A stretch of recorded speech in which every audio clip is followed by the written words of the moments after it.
जय जगन्नाथ बंधुगण आज आपंक स्वागत करुच्ची मो YouTube channel Subrat astro Odia YouTube channel को। बंधुगण आज आमे जानिबा एही भिडियो री गंजाम परिदर्शन करबा पई श्रेष्ठ 10टी स्थान विषय रे। बंधुगण प्रथमे जानिबा हनीमून द्वीप विषय रे। हनीमून द्वीप सांकुड़ा द्वीप निकट रामबाई रे अवस्थित एवं यह रामबा जेटी ठारू 5 किलोमीटर दूर रे अवस्थित। एही भूमि बारकुड़ा द्वीप भाव रे लोकप्रिय जनाशुना अटे। पूर्वरु ब्रिटिश माने एही जमी पिकनिक उद्देश्य रे व्यवहार करुथिले। एही सुंदर द्वीपटी प्राकृतिक बासस्थान सहित स्वच्छ जल द्वारा घेरी रहिअछि। 1917 मसीहारे एही द्वीपरू एक एंडेमिक प्रजातिर रेकर्ड करथिले जाहार नाम बारकुड़िया इनसुलारिस थिला। बंधुगण हनीमून द्वीप परिदर्शन करंतु एवं यह होची गंजाम रो अन्यतम पर्यटन स्थली अटे। नंबर 9 रे जानिबा बारीपथर जलप्रपात। बारीपथर जलप्रपात मारमरिया ग्राम निकट रे अवस्थित एवं यह ब्रह्मपुर ठारू 71 किलोमीटर दूर रे अवस्थित। एही जलप्रपात महेंद्रगिरी पर्वतरू प्रवाहित होउछि। सुंदर स्थान पहाड़ एवं घंच जंगल रे घेरी रहिअछि। बारिया पथर जलप्रपातर दृश्य सौंदर्य एते सुंदर जे शीत दिने पर्यटक माने पतितपावन देखिबाकू आसीथांती। एहार मुख्य आकर्षण होउछि पर्वत को स्पर्श करुथुवा मेघर दृश्य। एही स्थान को जीवा पई भलो जोगाजोग अछि। बारिया पथर जलप्रपात होउछि गंजाम रो ब्रह्मपुर रो सर्वोत्तम जलप्रपात मध्यरु अन्यतम। नंबर 8 रे जानिबा बालकुमारी मंदिर। बालाकुमारी मंदिर चिकिटी ठारू 9 किलोमीटर एवं गंजाम जिलार ब्रह्मपुर ठारू 37 किलोमीटर दूर रे अवस्थित। माँ बालाकुमारी केरल माला पर्वतर शीर्ष रे पूजा पाउछंती।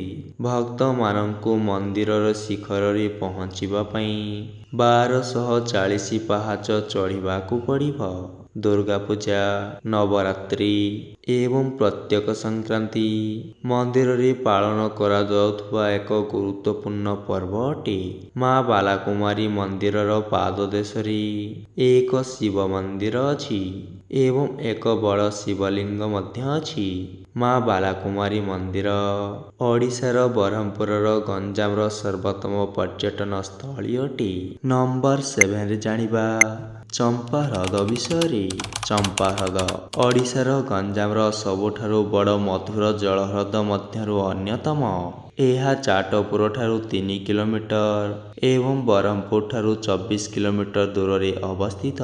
सुंदर ह्रद एवं निकटस्थ चिलिका लागून परिवेश विविधता को आलोकित करे।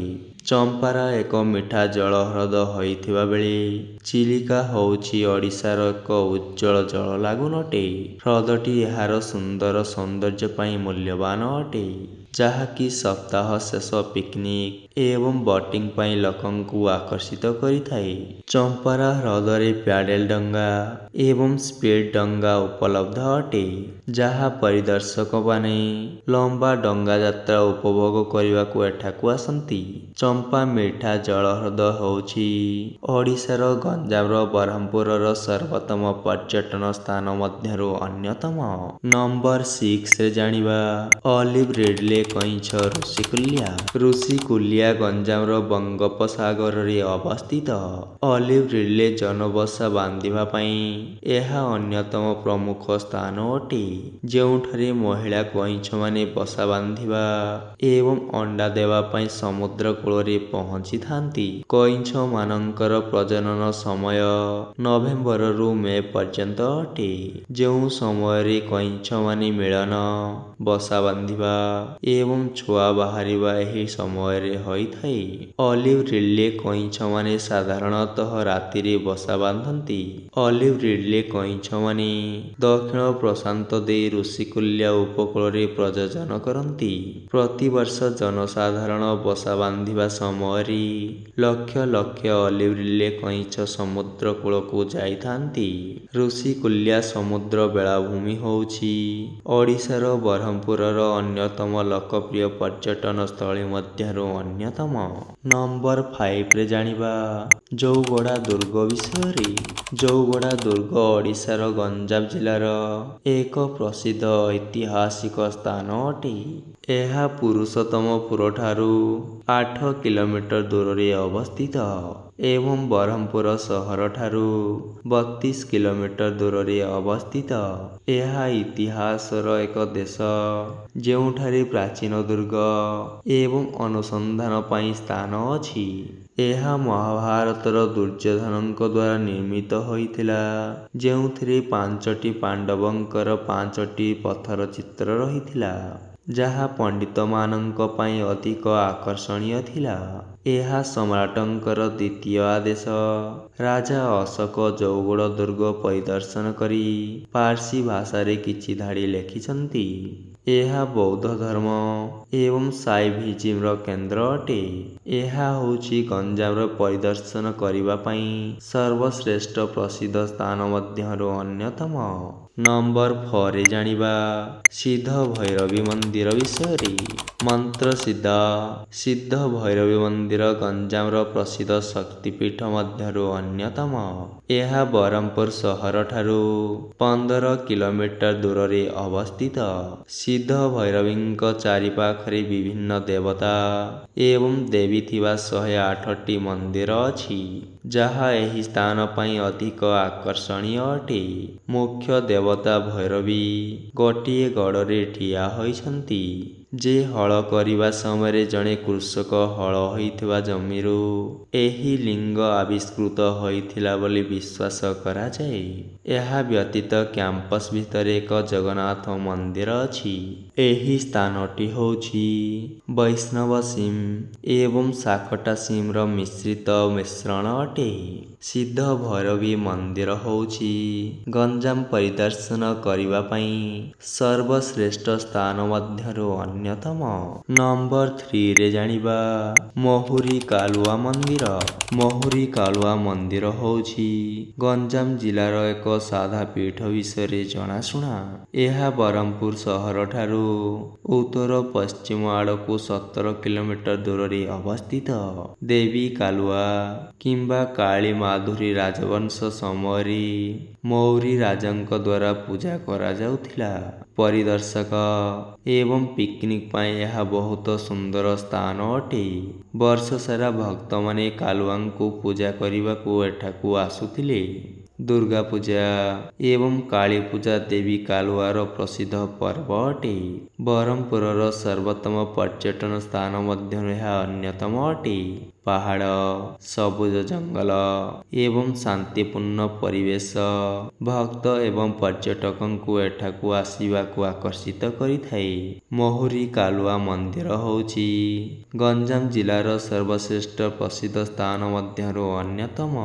ନମ୍ବର 2ରେ ଜାଣିବା ରାମବା ହ୍ରଦ ବିଷୟରେ। ରାମ୍ଭା ଚିଲିକା ହ୍ରଦ ପାର୍ଶ୍ୱରେ ବରହମପୁରଠାରୁ 45 କିଲୋମିଟର ଦୂରରେ ଅବସ୍ଥିତ।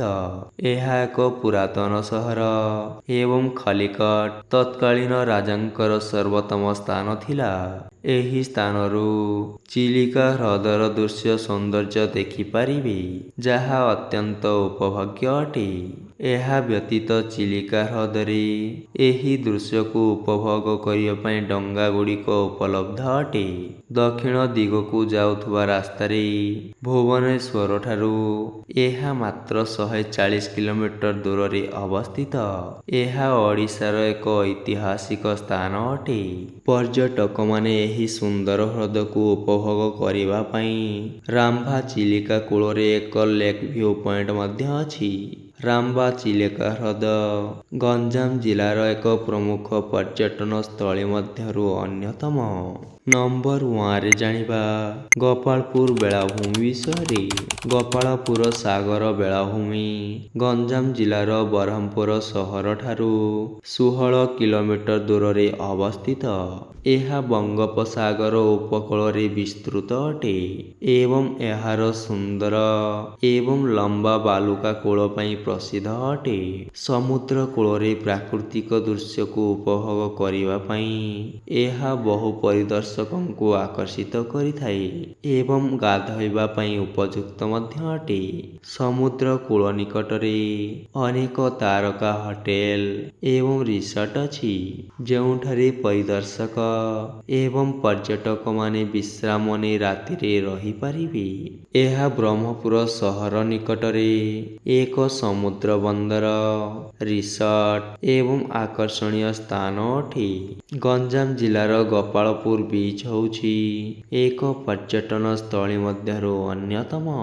ବନ୍ଧୁଗଣ, ଯଦି ଆପଣଙ୍କୁ ଭିଡ଼ିଓଟି ଭଲ ଲାଗିଥାଏ ତେବେ ଆପଣମାନେ ଭିଡ଼ିଓଟିକୁ ଲାଇକ୍, ସେୟାର ଏବଂ ସବସ୍କ୍ରାଇବଟିଏ କରିଦିଅନ୍ତୁ।